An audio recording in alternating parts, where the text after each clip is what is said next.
Everybody watched her dance. Guys and girls alike just couldn't seem to break away from that hypnotic sway. The girl had just walked into the bar, gone straight to the middle of the room and started dancing. Just like that, we were all under her spell. Had I known then what I know now, I would have turned and run as far and as fast as I could. I would have tried to anyway. It's hard to describe, but just one look at that girl was enough to ensnare you. She was perfect. Waist-length red hair, milky skin, and eyes that burned into your soul. The first guy plucked up the courage to try his luck. He was without doubt the best-looking man in the room. He knew it too. He walked over to her and opened his mouth to say something. She put a finger to his lips before any words could escape them, smiled, and shook her head. Something about the way she turned him down hit me like a mace to the stomach. It was without doubt the most brutal thing I'd seen. She didn't insult him, didn't laugh in his face, or throw a drink over him. She let him know without saying a word that she would never deign to let him so much as speak to her. Other men and women approached over the course of the evening. Every one of them left dejected. They were lucky. I never thought I'd stand a chance. After seeing the people she'd already turned away, what hope did a chubby, short, 19-year-old geek have? Better to preserve what dignity I had and sip my drink, alone. When she pointed at me and beckoned for me to join her, I felt as though I were in a dream. I have to admit that, despite being sat in the corner of the room, I actually looked behind me to see if she was looking at somebody else. Nope, she wanted me. I froze. There wasn't enough alcohol in the world to give me the courage to dance with her. She laughed and danced her way over to me. A moment later, she took my head in her hands and kissed me full on the lips. That kiss, it was like nothing I'd ever experienced. Better than sex, it sent hellfire coursing through my brain and set every nerve ending ablaze. Every forbidden, perverted thought I've ever had came rushing through my consciousness. I felt proud to be an animal, a creature whose instincts compelled it to lust and violence. Nothing was beyond me. I could do whatever I wanted to, whoever I wanted.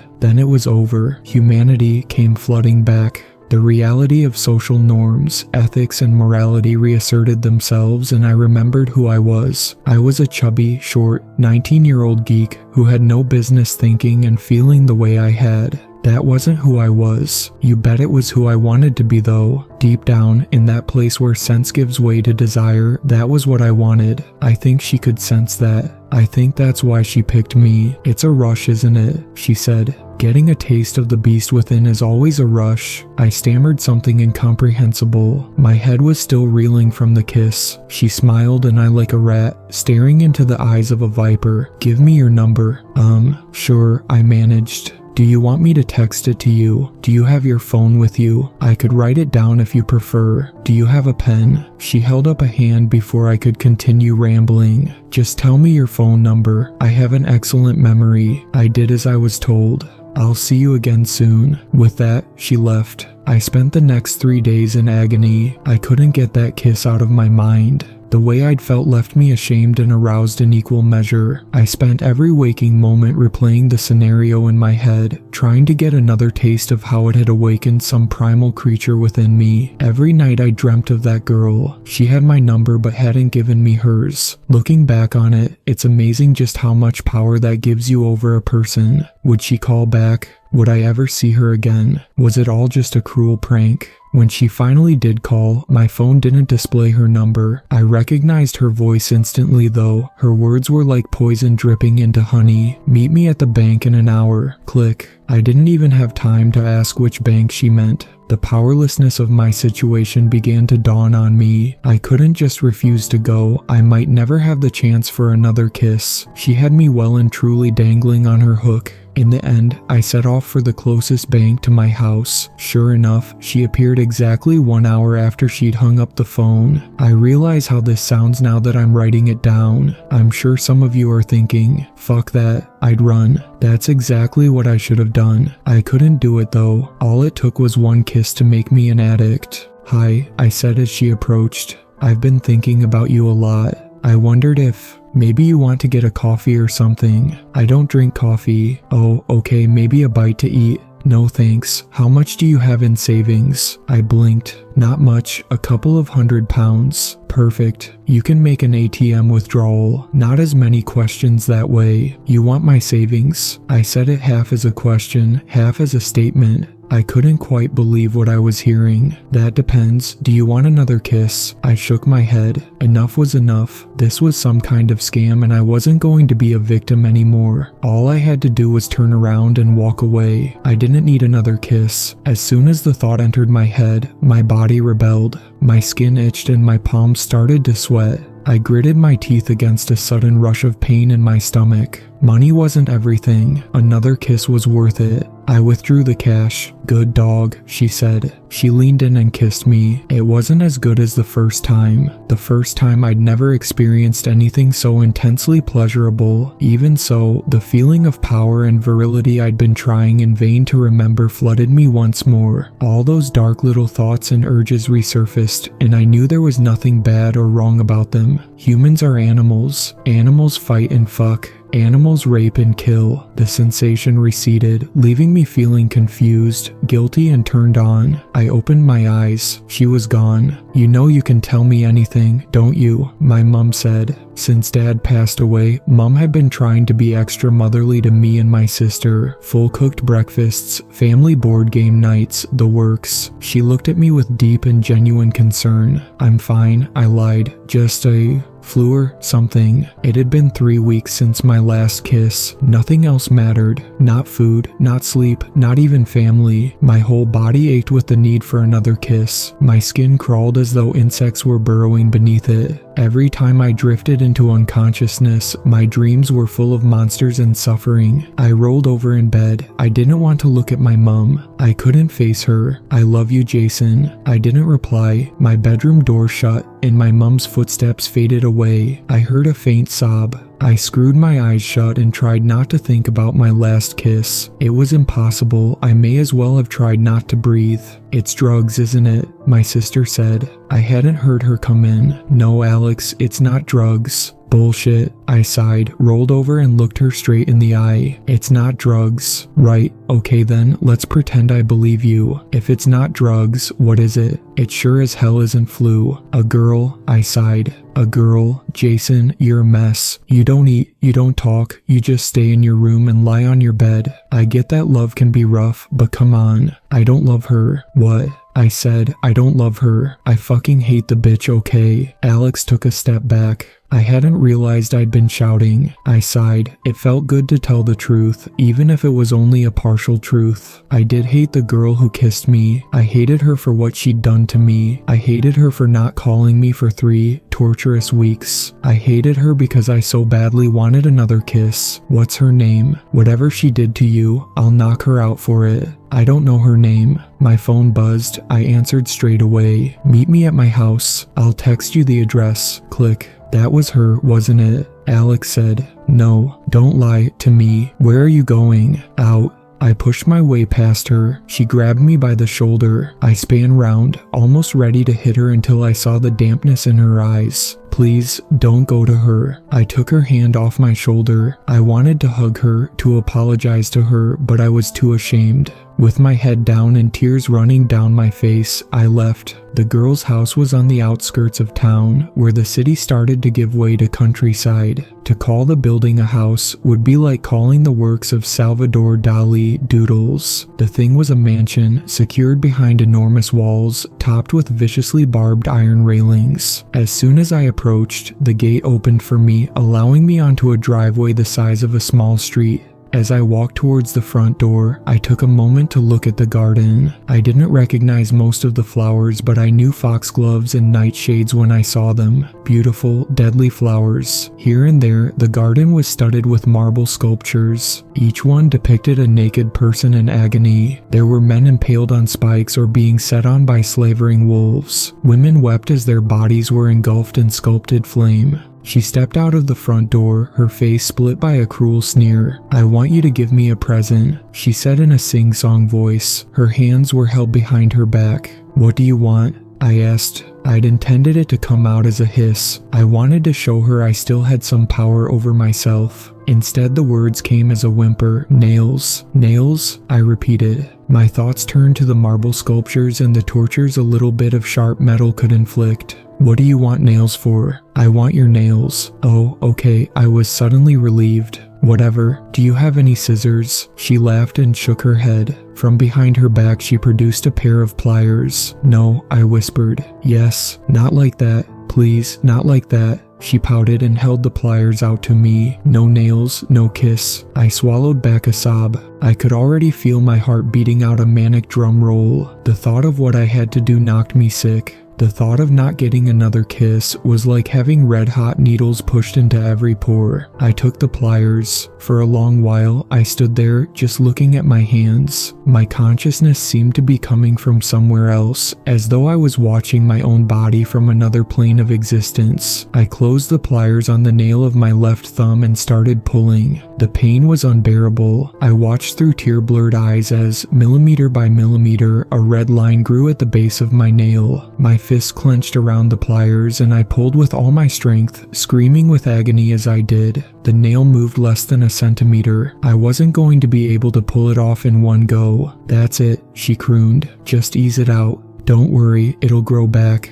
Minutes crawled by like hours. I screamed until I could only choke. With one last pull, the nail came free, my hands shaking and wet with blood and sweat. I put my thumbnail into her cupped hands. Despite the snot dribbling down my face, I leaned in for my kiss. She backed away. No, no, no, that's no good. I gave you my fucking nail, I cried. I hated her more than I thought was possible. I said I wanted nails, plural. You have another thumb and 8 fingers to go yet. I pulled at my hair, wailing with frustration, pain, and anger. She stepped forward and tussled my hair. Oh, poor little doggy doesn't want his kiss. I made a grab for her. If she wouldn't give me a kiss, then I'd take one from her. The moment my hands touched her, something like an electric shock passed through my hands and burned its way down to my feet. Searing agony knocked me to the floor. It took me a good 15 seconds before I could breathe again. Just for that, she hissed. I'll have your toenails as well. 3 months passed with no call. My last kiss had barely been enough to take the edge off the pain. As you might expect, my mother and sister were horrified when they found out what I'd done to my fingers and toes. They phoned the police straight away. I told the officers what I could. The description I gave could have matched any number of women. My phone had no sign of any strangers calling or texting. The address I told them about revealed nothing but empty fields. None of that came as a surprise to me. I was pretty sure I'd gone way beyond the point where I could be shocked. Whoever the girl who kissed me was, I was certain she wasn't truly human. My drug tests came back negative, eliminating my family's theory that I'd started taking heroin or something. With the negative drug tests, the police quickly lost interest. They saw no reason to suspect I was being abused by family and passed me over to the care of a psychiatrist. Telling the truth didn't make me feel any better, especially since nobody believed me. My sister figured I'd been rejected by a girl and had a breakdown. My psychiatrist was certain that my so-called succubus was entirely a creation of a disturbed mind. He theorized the red-haired girl was a projection of deep-seated sadomasochistic fantasies. I was too preoccupied with my own suffering to pay much attention to the people around me. I shambled through life like a zombie. The physical effects of kiss withdrawal were crippling. My skin itched and burned. It felt like it was being bitten from within by an army of fire ants. Until my nails grew back, I'd resorted to scratching myself with a fork, leaving bloody trails down my arms and chest. My nightmares started to spill over into my waking life. Here and there I'd see something scuttling on the edge of vision. Shadowy figures loomed over my bed, reaching out with taloned hands to torment me. I saw maggots in my food and centipedes in my drink. Life had become hell on earth. Then she came back. The knocking woke me in the middle of the night. Somebody was pounding on the front door with the force of a battering ram. "Mom, the door," I said, still drowsy from my fitful sleep. Bang, bang, bang. "Mom, Alex, could you see who's there please?" Bang. bang, bang, bang. I swore and stumbled out of bed. I didn't hear any movement from my family, so I slipped on some clothes and went downstairs. I opened the door just as another set of knocks strong enough to crack the wood, started. A huge man in a suit stood in the doorway. He had the look of a bouncer or archetypal hired goon. "She wants to see you," he said in a voice too gentle for his appearance. I said nothing and looked past him. A black limousine was parked in front of my house, its windows tinted to stop anybody looking inside. I took a step back. "Mom," I shouted, panic starting to overwhelm me. "Alex, she has them," the man said. He sounded sympathetic. "I'm taking you to see them." "How? Where?" I stammered. My mind struggled to put together a logical explanation for how my family could be kidnapped without me noticing. I gave in. Logic didn't apply to that. "Demon, come on, it's time to go." The man put a hand on my shoulder and led me towards the car. Partway there, when I'd managed to recover my senses a little, I asked him a question that had plagued me almost as much as my addiction. "Who is she?"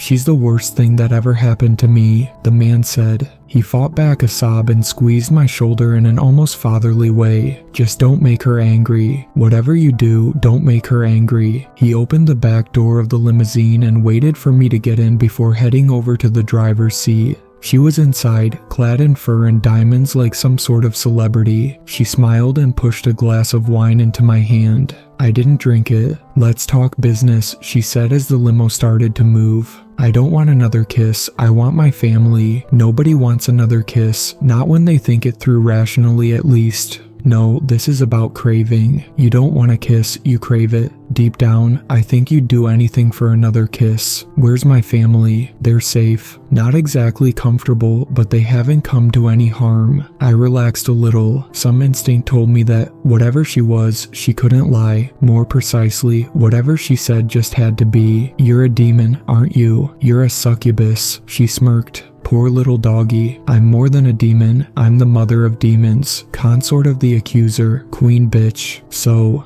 you want my soul?" I felt my mouth go dry as I said the words. It was like waking up to find out that the monster from your nightmare was stood by your bed. "Clever boy. In return, I'll kiss you once a week, every week." After 3 long months of withdrawal, that has to be at least a little tempting.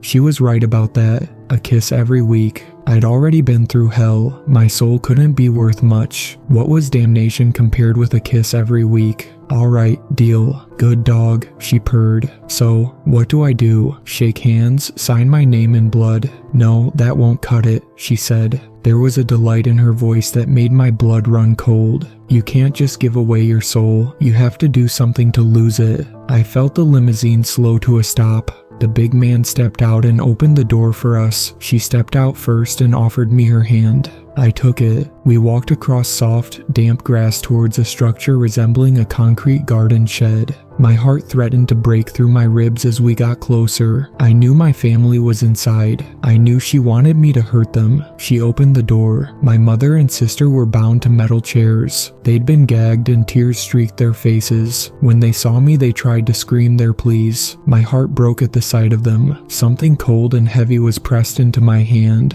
I looked down at the gun and started to weep. "I can't," I said, turning towards the red-haired girl. "I can't shoot them." "Oh, you poor puppy," she said in mock sympathy. "The gun isn't for them, it's for you." "For me?" "Yes, it's for if you want to back out of the deal. Put the gun to your head, pull the trigger, and you have my word. I'll let your family go." I didn't have to think about it. I aimed the gun straight at the bitch. She pulled a melodramatic face of shock. "Oh, wow, didn't see that one coming. Here's the thing, if you shoot me, I won't die. I can't die. What I can do is make damn sure you, your mother, and your whore sister spend many a long year just wishing you were dead." I turned the gun away from her and put it to my own head. My hands trembled and I heard my mother wail. "Very noble. Sacrifice yourself to save your family. Better than just walking away and facing a life with no more kisses, right?" She put a certain emphasis on the word kisses, and the effect was instantaneous. My mind turned straight to the thought of that first kiss. I couldn't shake the memory of just how good it was. She cocked her head and sneered. She knew she'd got me. Mind you, a kiss a week.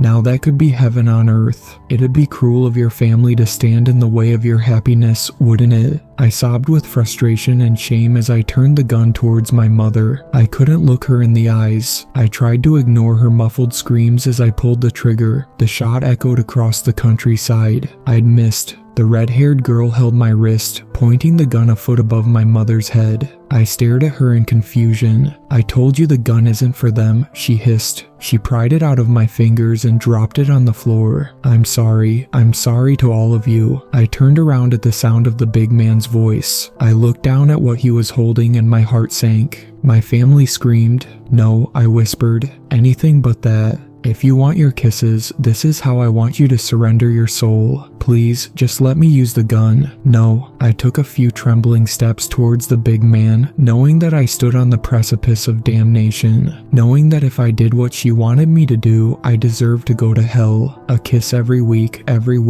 I couldn't stop myself from thinking about it. I took the kerosene and matches. Thank you to my super fans, Sweet Black Swan, Tacey, and Brooklyn. I really appreciate you supporting my channel, and I look forward to making more content for everyone.